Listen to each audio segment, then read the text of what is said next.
লাউ শাক ও কুমড়ো শাক দেখলে আমার মতো যাদের গায়ে জ্বর চলে আসে আজকের রেসিপিটি তাদের জন্য। আজকে লাউ শাক ও কুমড়ো শাক দিয়ে এমন একটি রেসিপি তৈরি করব যা একবার খেলে আপনার বারবার খেতে ইচ্ছা করবে।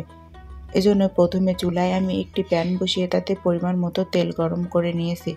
এখন এই গরম তেলে আমি কিছুটা পেঁয়াজ ও রসুন দিয়ে ভেজে নিব। পেঁয়াজ ও রসুন একটু লাল লাল করে ভাজা হয়ে গেলে আমি এখানে আগে থেকে কিছুটা চিংড়ি মাছ ছোট ছোট করে কেটে রেখেছিলাম।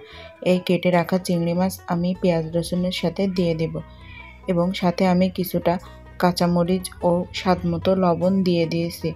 এবার আমি এখানে হাফ চা চামচ হলুদের গুঁড়া, হাফ চা চামচ মরিচের গুঁড়া ও 1 চা চামচ ধনিয়া ও জিরার গুঁড়া দিয়ে একটি পুর তৈরি করে নেব। এবার আমি কিছুটা কুমড়ো শাক নিয়েছি 4-5 বার খুব ভালোভাবে ধুয়ে পরিষ্কার করে। এখন এই কুমড়ো শাকগুলোকে আমি গরম পানিতে দিয়ে 1 মিনিট ভাপিয়ে নেব। এখানে 1 মিনিটের বেশি ভাপানোর দরকার। তারপর আমি কুমড়ো শাকের মধ্যে আগে থেকে যে পুরটি তৈরি করে রেখেছিলাম ওই পুরটি এখানে দিয়ে দিব এবং চারু সাইড খুব ভালোভাবে পেঁচিয়ে নেব এবং শেষের ডাঁটাটি কেটে নিব। এভাবে আমি সবগুলো তৈরি করে নিব। আমি আজকে এখানে কুমড়োর পাতা ব্যবহার করেছি, আপনারা চাইলেও এখানে লাউর পাতা ব্যবহার করতে পারেন। লাউ বা কুমড়ো দুটো পাতা দিয়ে এটি তৈরি করা যাবে। এবার আমি একটি বাটিতে 1 কাপ বেসন নিয়েছি। এখানে বেসন ব্যবহার করতে হবে, আটা ময়দা ব্যবহার করা যাবে না। তারপর আমি এই বেসনের সাথে স্বাদমতো লবণ, হলুদ, মরিচ গুঁড়া দিয়ে বেসনটি মিশিয়ে নেব। বেসন মেশানো হয়ে গেলে আমি অল্প অল্প পানি দিয়ে একটি ঘন ব্যাটার তৈরি করে নেব। এই কুমড়া পাতার বড়াগুলো ভাজার জন্য বেসনের ব্যাটারটি একটু ঘন করেই তৈরি করতে হয়। আমি ঘন করে বেসনের ব্যাটার তৈরি করে নিয়েছি। এবার আমি আগে থেকে যে কুমড়া পাতা তৈরি করে রেখেছিলাম সেটি বেসনের ব্যাটারে চুবিয়ে গরম তেলে ভেজে নেব।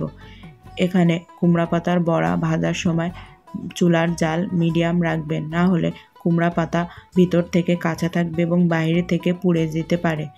এজন্যই আমি চুলার জাল মিডিয়াম রেখে সব কুমড়া পাতার বড়া ভেজে নিয়েছি। এইভাবে বাসায় একবার হলেও কুমড়া পাতার বড়া তৈরি করে খেয়ে দেখবেন, আপনি আর কুমড়া শাক বা লাউ শাক কখনোই খেতে চাবেন না এইভাবে বড়া তৈরি করা ছাড়া। আমি বাসায় সবসময় এভাবে কুমড়া পাতা বা লাউ পাতা দিয়ে বড়া তৈরি করি। বাসার সকলে এটি খুবই পছন্দ করে।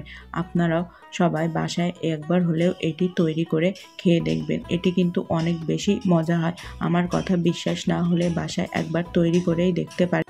এমন সহজ ও সুন্দর সুন্দর রেসিপি পাওয়ার জন্য অবশ্যই আমার পেজটি ফলো ও লাইক করে রাখবেন এবং পাশে থাকবেন। সাথে আমার ইউটিউব চ্যানেলটি সাবস্ক্রাইব করে রাখবেন এবং ভালো লাগলে শেয়ার করবেন।